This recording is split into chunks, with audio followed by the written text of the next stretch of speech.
Hello and welcome to Opinions Plus. Sorry about my lighting in the last clip. I'm not very technologically advanced, so these things do happen. But I hope it's a little better this time. As time goes on, I hope to have much clearer and better video communication.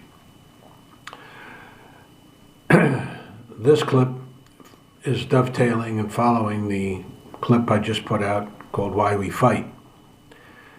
Well, the end of it, towards the end of the clip, my opinion is why we fight, is there's a variety of reasons. Foundationally, some of it is in the blood, in the genes, in the configuration of who we are and what we are. It can be, changed into different contexts, like, the devil, human nature, fighting against the evil temptations, the structures, all these things. But since this is a more universal perspective, it's not based on Christianity, although I said many times before, it is. I have the Christian background, so I use it. But I was just listening to another clip today from this yoga Hindi. I'm not sure what he calls himself, but it was just a gentleman speaking to the viability of yoga and the Hindi religion and how it addresses some of the issues of why we fight. It wasn't direct as wasn't poignant as far as why we fight, But it was kind of a difficult conversation to follow because he was talking in his Hindi perspective, using Hindi references and a variety of other things that I have no knowledge of. But what I got away from was going towards compassion, such as the Buddhist philosophy. How do we get away from evil? How do we do these things? And as Christ said, you would avoid all this, you would avoid all the pain if you did the two things that I've said in many clips before. And I condensed the Christian ethic into those two clips, or two points of philosophy. Love your neighbor and be a leader, a selfless leader. If we do those two things, if we live by that, regardless of what nationality or national condition you live in, or philosophy you live by, because most philosophies do initially start with what? Love, compassion, agape, empathy, all these things. And yet what? There's war. Every place you look, there's not a place free of it. I guess it can be argued in the Tibetan world and before the Chinese came, but I don't know their history that well. But it was a very small community. And in small communities, remember an anthropological study on the, Yanomamo Indian. I think they were in the Philippines, small group of people. And they had no word for war. Because there was no war. It was a small group living together, fighting for survival together. And they had no word for war. Then what happened? They met Western loggers, people coming in to exploit the jungle which they lived in for centuries. And one of the presents that these guys gave them was a knife.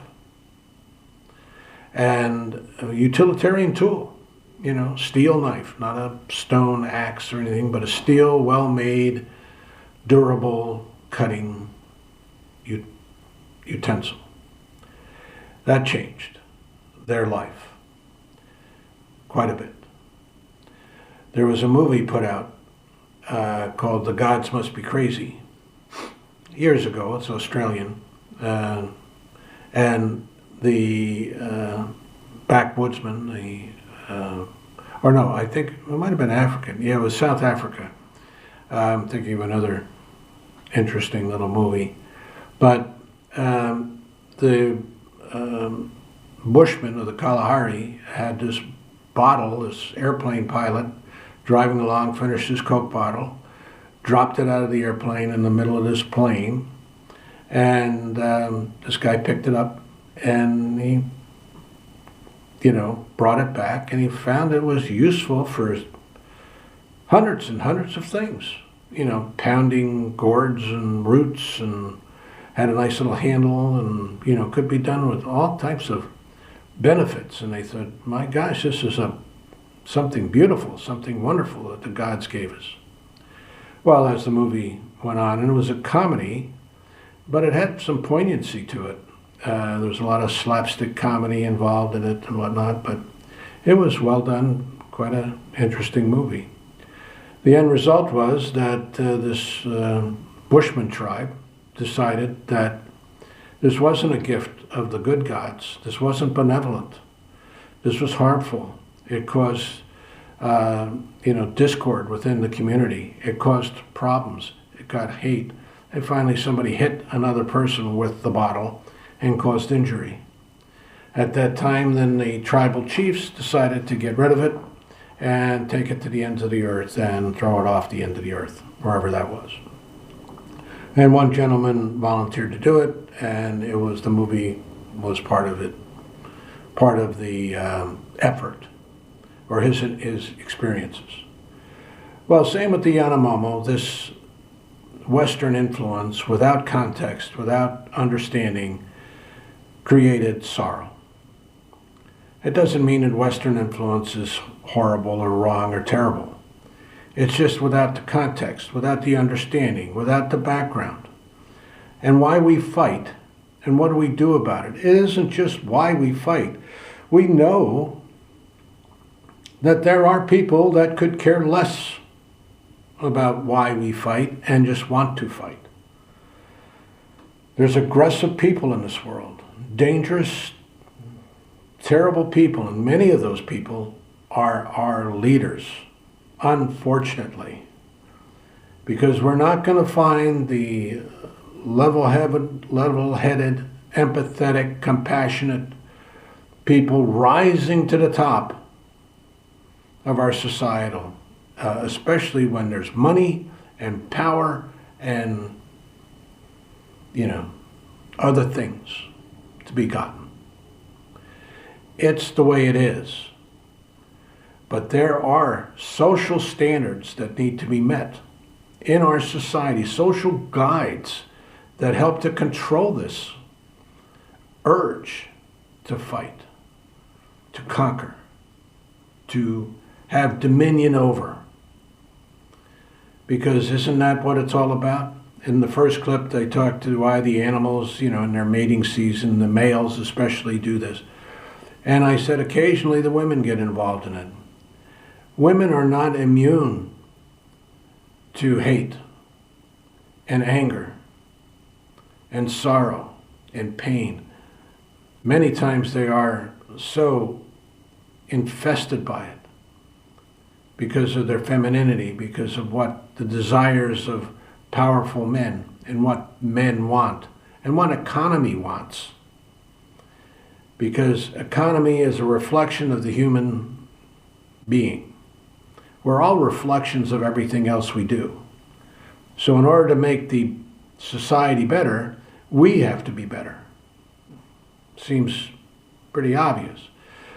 But you can't ignore the fact that not everybody is better. There's some terrible people out there. You have to be prepared to fight. You just have to be prepared to fight. You have to be prepared to give justice. And we're not always on the right frame of mind. Nobody has the perfect mind. Nobody has the perfect insight. Nobody does. It's an effort.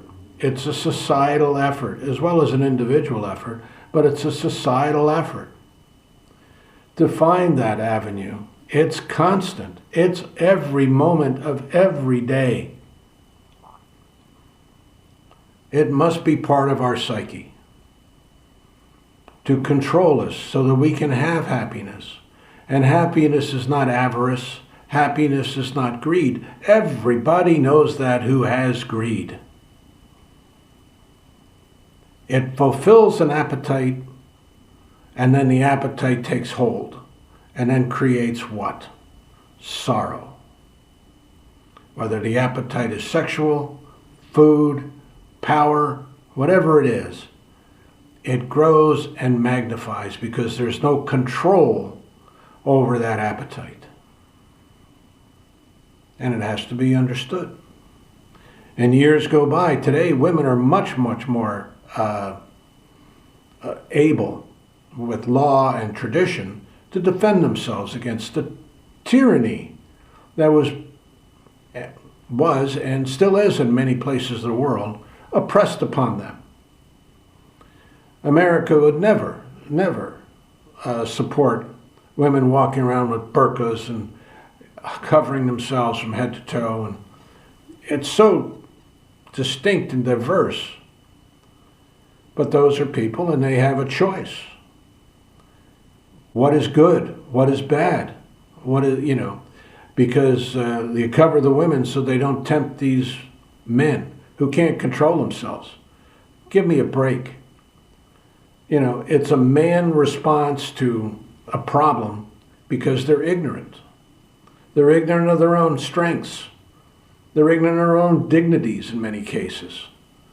Some of these groups hurt others, especially women, because women are less empowered. But once they become empowered, the bloody guys leave them all alone. I remember a dentist telling me one time, and it cracked me up, when the suicide bombers were going and women were starting to be recruited as a suicide bomber.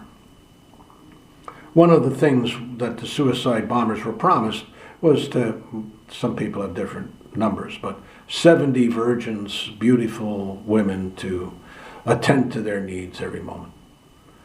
And I said, and while the women that was part of the recruitment gig, why you do this stuff for these men who've blown themselves up and whatever. But and I just happened to be, it was important at the time, current in the news. And I said to the dentist, I said, what's in it for these women who are starting to be recruited as suicide bombers? And without a moment's pause, he said, they're going to be left alone.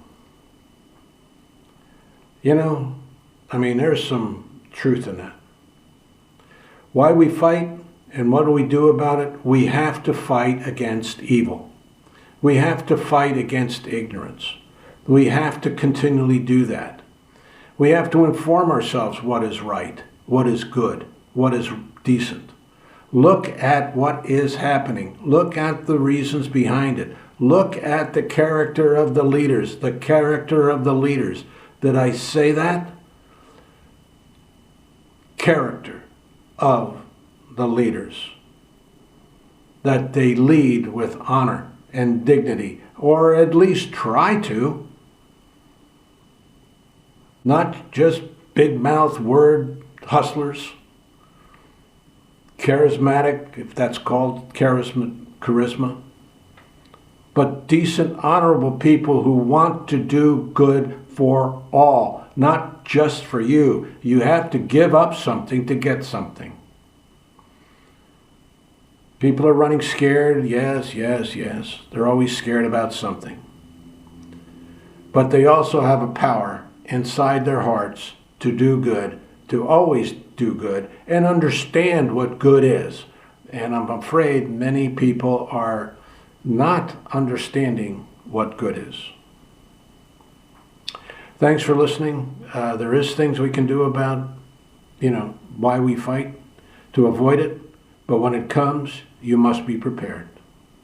Thanks for listening. Have a good day. If you liked what you hear, subscribe. If not,